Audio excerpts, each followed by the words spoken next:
Welcome to our talk series about the future of business in the digital age, a series where we talk with experts from the industry about tech innovations they see as most impactful, most influential to the digital business. Today, I'm here to talk with Andrew Hughes of Ping Identity, and Andrew is also someone who is involved in quite a lot of standard initiatives. So welcome, Andrew. Thank you, Barton. Glad to be here.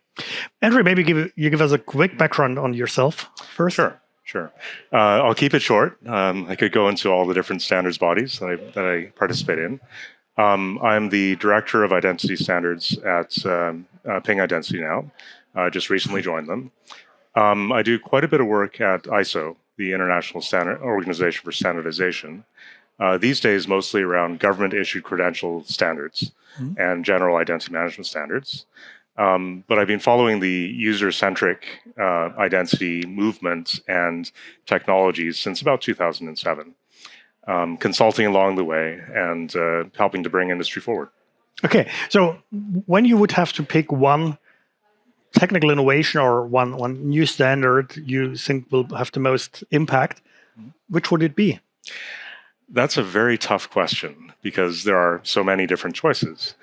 I would say that right now, standards that are in development and are already impacting on the technology level are around the verifiable credentials from W3C and the crossover with OpenID Connect at OpenID Foundation. So, as viewers might be aware, OpenID Connect is an authentication protocol. Verifiable credentials are a digital credential format that can take any kind of payload with electronic proofs of integrity. And what's happening now is at OpenID Foundation and the Decentralized Identity Foundation, two standards bodies, we're developing OpenID Connect for verifiable credential issuance and OpenID Connect for verifiable presentations, where you present it onwards to a verifier. So you're making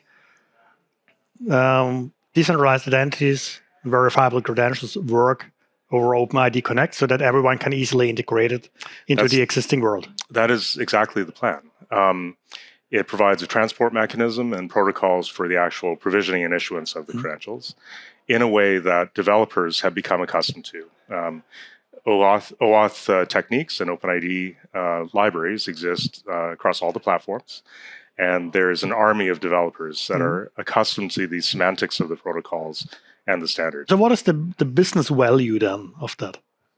So the business value of using existing standards and extending them into newer technologies like verifiable credentials is that you can reuse the investment in training and knowledge and technologies that you already have as a business while getting into these new areas. So it's my belief, after studying about some of the trends around digital identity and technologies and credentials, that the paradigm of credentials and cards is going to be very big and take over the discussion of digital identity over the next 3 to 5 years. The concept that instead of issuing a piece of plastic or paper as a credential, you issue to a smartphone, mobile device, and that mobile device can present onwards. Imagine if a retailer was able to issue membership cards to their customers securely, and knowing that the customers and their mobile phones can't tamper with the data, so that when they come back for a discount or a special offer, the retailer knows that it's them. And that's part of the credential issuance flow, replacing the paper and plastic. And the reseller could create new networks of partners around that card. And I think also the cost of proving is shared amongst many. Yes. So, and clearly for me as a consumer, it makes my life easier because there's not much that annoying in the internet like registering again with worst case username and password. Yeah. So what do you think, what will happen to businesses that don't follow that evolution? They'll be stuck with manual processes for a very long time. If you imagine a business that supplies contractors, engineering contractors to nuclear plants, let's say, for maintenance. Right now, it's a manual process of accreditation, making sure the health and safety regulations and training have been followed. Yeah. Then the engineer goes on site and they have to present their paperwork. That's a huge overhead and expense of management and time. Process and labor costs are things that really affect the success of business. Yeah, and with a credential approach to the same problem, you can shift some of the burden to the employee to maintain their credentials, which they already do. This is nothing new for them, and in a convenient form with their mobile devices that they carry with them all the time anyways, probably company issued for that kind of employee. And their customer has the reassurance that all the training and certifications are up to date because they can actually look at the signatures, the digital signatures, and verify that. Where do we stand with that? So how far are we with that standard work? It's coming very quickly in standards time, which isn't very quickly in real world time.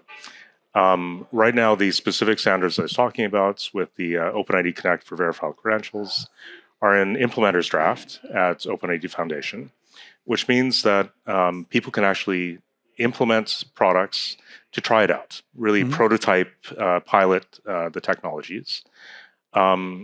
Within a couple of years, we'll see final publications of those standards. But because of this approach of allowing implementers to go early, there should be some significant deployment in the leading companies. Ping is in interoperability prototyping right now with other large companies and our customers too with these protocols, so that we can learn enough about how they work so we can inform the standard so that it's fit for purpose and it works well out of the box. Okay, so we are getting close to that, which sounds very promising and will definitely change the way we deal with identities.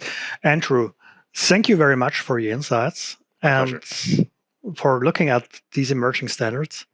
Glad to talk to you. And thank you to our audience for tuning in. Hope to have you back soon again. Thank you.